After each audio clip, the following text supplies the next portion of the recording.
সকলোকে স্বাগতম জনাইছোঁ আজি দেওবৰীয়া পুৱাৰ সম্ভাষণ জনোৱাৰ লগতে আপোনালোকৰ প্ৰিয় অনুষ্ঠান ঘৰে ঘৰে বাস্তুশাস্ত্ৰলৈ সকলোকে আন্তৰিক স্বাগতম জনাইছোঁ আপোনালোকৰ বিভিন্ন প্ৰশ্ন আমি সমাধান দিবলৈ আপোনালোকৰ মাজত প্ৰায় প্ৰতিদিনে আপোনালোকৰ প্ৰিয় বাস্তুবিদ অৰ্পণ দত্ত আমাৰ ষ্টুডিঅ' মজিয়াত থাকে আজিও তেওঁ আছে আপোনালোকৰ সমাধানসমূহ আমাৰ মাজত আছে আমি লৈছোঁ আপোনালোকে চাই থাকিব আপোনালোকৰ প্ৰিয় চেনেল পোহৰ লাইভত সকলো সমাধান আপোনালোকে তাতে পাব প্ৰতিটো খণ্ডৰ বাবে প্ৰতিটো খণ্ড আপোনালোকে চালে আপোনালোকৰ প্ৰশ্নসমূহ তাত পাব প্ৰথমে অৰ্পণদা আপোনাক স্বাগতম জনাইছোঁ লগতে সুপ্ৰভাত জনাইছোঁ হয় অৰ্পণদা প্ৰশ্নটো শিতানলৈ যোৱাৰ আগে আমি সদায় এটা তেওঁলোকৰ বাবে বিশেষ কথা আমি লৈ আহোঁ জানিবলগীয়া কথা আজি আমি জানিব বিচাৰিম যে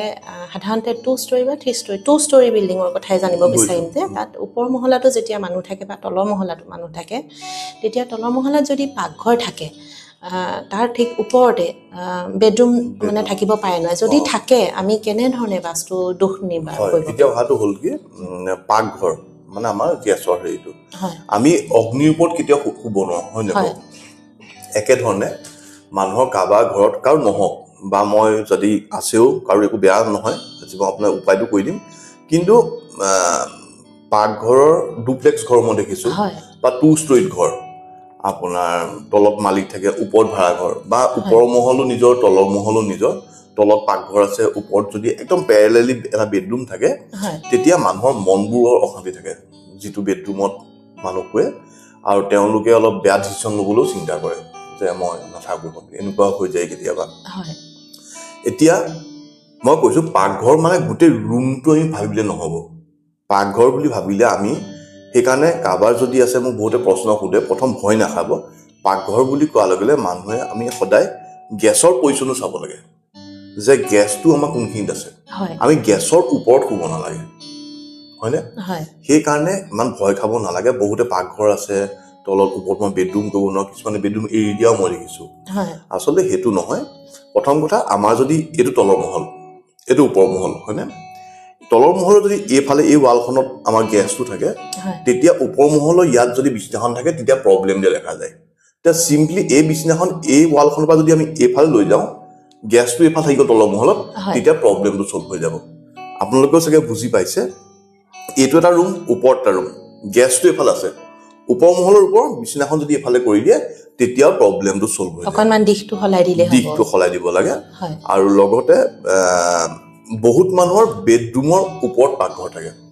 তেতিয়া ইমান চিন্তা কৰিবলগীয়া নহয় কাৰণ গেছৰ অগ্নি সদায় ওপৰলৈ যায় হয়নে সেইকাৰণে তলত থাকিলে ইমান চিন্তা কৰিব নালাগে বহুতে ভাবে যে মোৰ ওপৰতে পাকঘৰটো হ'ল কিবা প্ৰব্লেম হ'ব নেকি সেইটো হ'ব নালাগে আৰু প্ৰথম কথা তো ক'লো যে তলত পাকঘৰ ওপৰত বেডৰুম হ'লে আমি বিছনাখন চেঞ্জ কৰিব লাগিব আৰু এটা কথা এইটো আমাৰ বেডৰুম ওপৰত বাথৰুম থাকিব নালাগে ওপৰত আপোনাৰ কিটচেনৰ থাকিব পাৰিব ওপৰ মহলত বাথৰুম থাকিব নালাগে তেনেকৈ বাথৰুমটো যদি ইফালে ৱালখন আছে বেডখন ইফালে ভাল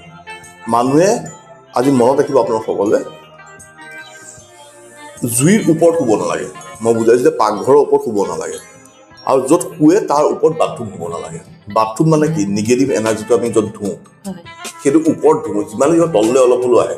আৰু তলত যদি আমাৰ বিছনা থাকে আমাৰ শাৰীৰিক অলপ প্ৰব্লেম হোৱা দেখা যায় বহুতো ঘৰত দেখা যায় যে তলত তেওঁলোক থাকে ওপৰত বাথৰুম থাকে বা ল'ৰা ছোৱালী পঢ়া ৰুম থাকে তেনেকুৱা হ'লে আমি টেবুলৰ পজিশ্যনটো বাথৰুমৰ টয়লেট ছিটটো যেনেকৈ মই পাকঘৰৰ গেছটোৰ কথা ক'লোঁ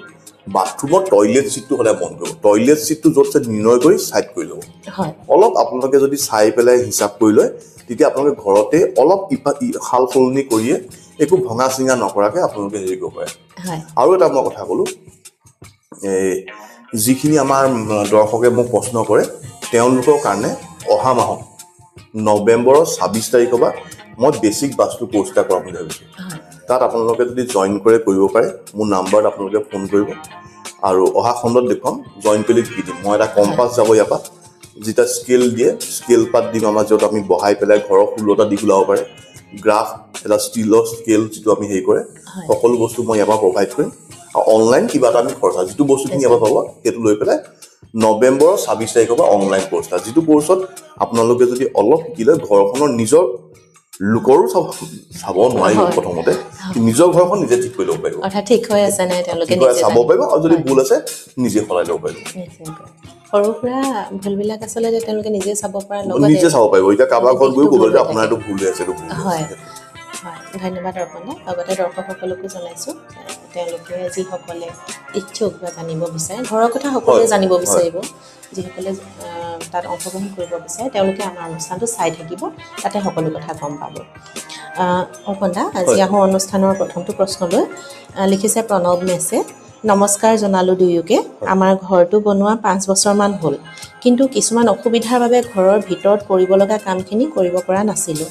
এতিয়া আকৌ নতুনকৈ কামখিনি কৰিবলৈ কিবা নিয়ম কৰিব লাগিব নেকি জনাবচোন কামখিনি কৰিবলৈ একো নিয়ম কৰিব নালাগে খালি যিখিনি এতিয়া কাম কৰিব আপোনালোকৰ প্ৰথম ঘৰটো বনালে হয় কিছুমান ফাইনেন্সিয়েলি প্ৰব্লেমৰ কাৰণে ৰৈ যাবলগীয়া হ'ল যদি বোলে ফাইনেন্সিয়েল প্ৰব্লেম নাছিল কিবা কাৰণত ৰৈ যাবলগীয়া হ'ল তেতিয়া কিমান বাচন ধোৱাৰ কাৰণে হ'ব পাৰে নতুনকৈ কামখিনি কৰিবলৈ যেতিয়া আপোনালোকে আৰম্ভ কৰিব ভাল দিন বাৰ এটা চাই ল'ব দিন বাৰ এটা চাই আপোনালোকে উত্তৰ পূবৰ ফালে বা সেই যদি শৰাই এখন বা এনেকৈ অকণ নিয়ম কৰি পেলাই কৰে তেতিয়া বেছি ভাল হয় কাৰণ আমি কাম এটা কৰিলে অকল পইচা জোৰ আমাৰ আছে বুলি কৰিলেই নহ'ব আমি অকণমান যদি বাস্তু দেৱতা ভগৱানক স্মৰণ কৰি লওঁ কাম সুকলমে হৈ যায় নিশ্চয় তেওঁ আৰু এটা লগতে লিখিছে যে আমাৰ আৰু এটা ঘৰ বহুত দিন বন্ধ হৈ আছিলে আমি সেই ঘৰটো কিবা নিয়ম কৰি আকৌ আমি ব্যৱহাৰ কৰিব পাৰিম সেই যিটো ঘৰ বন্ধ হৈ আছিল সেইটো মই কৈছোঁ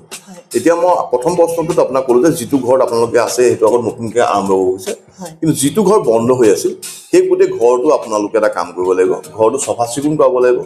ঘৰটো মুচাব লাগিব মুচাই পেলাই গোহালিৰ পৰা অলপ মাটি আনিব লাগিব গৌশালাৰ মাটি বা গোহালিৰ মাটি আনি গোটেই ঘৰটো ছটিয়াব লাগিব ছটিয়াই 7 দিন ঘৰটোত সোমাব নোৱাৰিব 7 দিন তাৰপিছত ঘৰটো খুলি আপোনালোকে গোহালি মাটিখিনি পেলাই গোহালি মাটি মানে এগাল নহয় অলপ অলপ ছটিয়াই দিব লাগে তাৰমানে কি হ'ল আমাৰ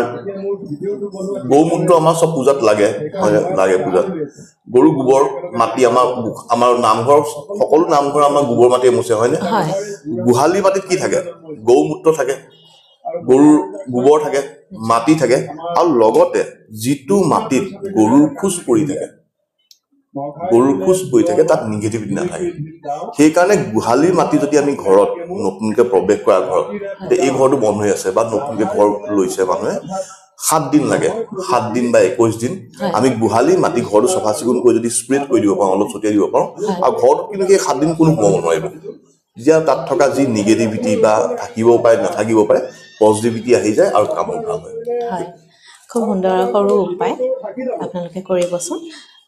প্ৰায় সকলোৱে কৰিব পাৰিব যিসকলে বন্ধ থাকে আৰু এইটো খুব দৰকাৰী কথা কৰিবলৈ লিখিছে অলি বৰাই দ্বিতীয়টো প্ৰশ্ন আমাৰ ঘৰটোৰ ওপৰৰ ফ্ল'ৰলৈ যোৱা ষ্টেয়াৰ কেছবোৰ দক্ষিণৰ পৰা উত্তৰলৈ আছে বেয়া নেকি বাৰু দাদা জনাবচোন যদি বেয়া তাৰ উপায়ো দিব দক্ষিণৰ পৰা উত্তৰলৈ যোৱা ষ্টেয়াৰ কেছ একো বেয়া নহয় ষ্টেয়াৰ কেছ কেতিয়াবা অলপ উত্তৰ পূবত পৰিলে বেয়া বুলি আমি কওঁ কেতিয়াবা প্ৰব্লেম দিয়া দেখা যায় দক্ষিণৰ পৰা উত্তৰলৈ যোৱা ষ্টেয়াৰ কেছ একো বেয়া নহয় তেওঁলোকে এতিয়া সেই কথাটো দিশৰ নিৰ্ণয়ৰ ক্ষেত্ৰত নিজকে অকণমান সন্দিহান হৈ আছে লিখিছে দীপ কুমাৰ গগৈয়ে নমস্কাৰ অৰ্পণদা আমাৰ ঘৰৰ উত্তৰ পূব দিশটো আগফাল পৰিছে কেনেকৈ চেপ্টিক টেংক তাত দিম উত্তৰ পশ্চিমত মানে উত্তৰ দিশটো মানে আগফাল কৰিছে সেইকাৰণে উত্তৰ পশ্চিমৰ ফালে আপোনালোকে কেতিয়াও চেপ্টিক টেংক বনাব নোৱাৰিব ঠিক আছে এইটো আপোনালোকৰ উত্তৰ দিশে ৰাস্তাটো গৈছে পিছফালে দক্ষিণ এফালে পূব এফালে পশ্চিম পশ্চিমৰ ফালে উত্তৰ পশ্চিমৰ চুকত বনাওক যিটো ৰাস্তা মানে দেখিছো উত্তৰ পশ্চিম বুলি ক'লে উত্তৰৰ ফালে উত্তৰ পশ্চিমত বনাব নালাগে পশ্চিমৰ ফালে উত্তৰ পশ্চিমত বনাওক গম পালে আপুনি এইফালে ঘৰটো মূৰ কৰি আছে ইয়াত বনাব নালাগে এইটো চাইডৰ পৰা ইয়াত বনাওক তেতিয়া আপোনাৰ ৰাস্তা মানে দেখে হয় পাছৰ প্ৰশ্নটো লিখিছে কমল নাথে অৰ্পণদা আমাৰ ঘৰটোৰ চাউথ ইষ্টত ষ্টেয়াৰ কেছ পৰিলে নৰ্থ ৱেষ্টত মাষ্টাৰ বেডৰুম আছে বেয়া নেকি বাৰু প্লিজ জনাবচোন নৰ্থ ৱেষ্টত মাষ্টাৰ বেডৰুম ইমান বেয়া নহয় খালি নৰ্থ ৱেষ্টৰ যিখন মাষ্টাৰ বেডৰুম আপোনালোকে বেডৰ পজিশ্যনটো চাব আপোনালোকে সেই ৰুমটোৰ পূবৰ ফালে মুখ কৰি শুব সেই ৰুমটোৰ পূবৰ ফালৰ ৱালখনত যদি আপোনালোকে বিচনাখন লগাই তেতিয়া সুফল দিয়া দেখা যায় কিন্তু নৰ্থ ৱেষ্ট আৰু ৱেষ্ট, উত্তৰ পশ্চিম আৰু পশ্চিমৰ মাজৰ এটা দিশ পৰে অলপ বেয়া। সেইকাৰণে যদি দক্ষিণমুখীকৈ শুৱে সেই দিশটো পৰি যাব পাৰে। আপোনালোকে নৰ্থ ৱেষ্টত আপোনালোকে বেডৰুম কৰিব পাৰিব, তাত খালি পূবলৈ মুখে শুব লাগিব। আৰু নৰ্থ ৱেষ্টত বেডৰুম যদি আপোনালোকে কৰিছে, মন কৰিব আপোনালোকৰ মনটো খুব বাহিৰলৈ যাবলৈ মন কৰি থাকিব। মানে উত্তৰ পশ্চিম দিশটো আমাৰ বায়ু দিশ, তাত থাকিলে মানুহৰ খুব ফুৰিবলৈ মন যায়, বাহিৰলৈ যাবলৈ মন যায় আৰু তেনেকুৱা হ'ব পাৰে। কিন্তু সেইটো ইমান প্ৰব্লেমেটিক নহয়, আপোনালোকে ল'ব পাৰে। আমাৰ আজি অনুষ্ঠানৰ শেষৰটো প্ৰশ্নলৈ আহিছোঁ। লিখিছে মমি দাসে, পাকঘৰৰ ওচৰত অকণমান গেপ ৰাখি বাথৰুমটো বা টয়লেটটো বনাব পাৰিনে? পাৰিব, সেইটো আজিকালি কোনো কথা নাই। আমি ধৰক আমি ঘৰ বনাইছোঁ, বহুত ফ্লেট দেখিব এইটো পাকঘৰ। কথাটো কেনেকুৱা, এইখন ৱাল, এইখিনি টয়লেট চিটটো আৰু এই ৱালখনৰ এইফালে গেছটো শুব নালাগে, গম পালে? এতিয়া ধৰক এনেকে এখন ৱাল আছে, এইখন ৱালত আপোনাৰ গেছটো আছে, এইখন ৱালত হেৰিটো মাজত এখন পাৰ্টিশ্যন আছে, এতিয়া প্ৰব্লেম নাই। সেইকাৰণে ইমান চিন্তা কৰিব নালাগে, পাৰিব আপুনি। ধন্যবাদ অৰ্পণদা, দৰ্শকসকলৰ প্ৰশ্নৰ উত্তৰসমূহ দিয়াৰ বাবে। তেওঁলোকে বহুতে সুফলো পাইছে, সকলোৱে সুফল লাভ কৰক তাকে কামনা কৰিছোঁ। অহাটো খণ্ডত আমি আপোনালোকৰ আন প্ৰশ্নসমূহ ল'বলৈ চেষ্টা কৰিম। আপোনালোকে চাই থাকিব আপোনালোকৰ প্ৰিয় চেনেল পোহৰ লাইভ। আজিলৈ আহোঁ, ধন্যবাদ। 20 বছৰীয়া যোৰহাটবাসীৰ একমাত্ৰ ভৰসা প্ৰতিষ্ঠান ৰিয়া টি ষ্টল। হয়, যোৰহাট পুৰণি বালিবাট স্থিত বিজি পথত আপোনালোকৰ আপোন আৰু ভৰসাৰ চাহ, মিঠাই, বিভিন্ন সুস্বাদু সমৃদ্ধ বিপণী Riya tea stall. Riya tea ষ্টলৰ দ্বিতীয়খন সংযোজন ৰিয়া টি ষ্টল ৰাইজৰ বাবে মুকলি। ইয়াত নানান ধৰণৰ বিস্কুট, ব্ৰেড, সুস্বাদু পেষ্ট্ৰি, কেক, চাহ, কফিৰ লগতে বাৰ্থডে কেক উপলব্ধ। লগতে অৰ্ডাৰ মতে যোগান ধৰা হ'ব।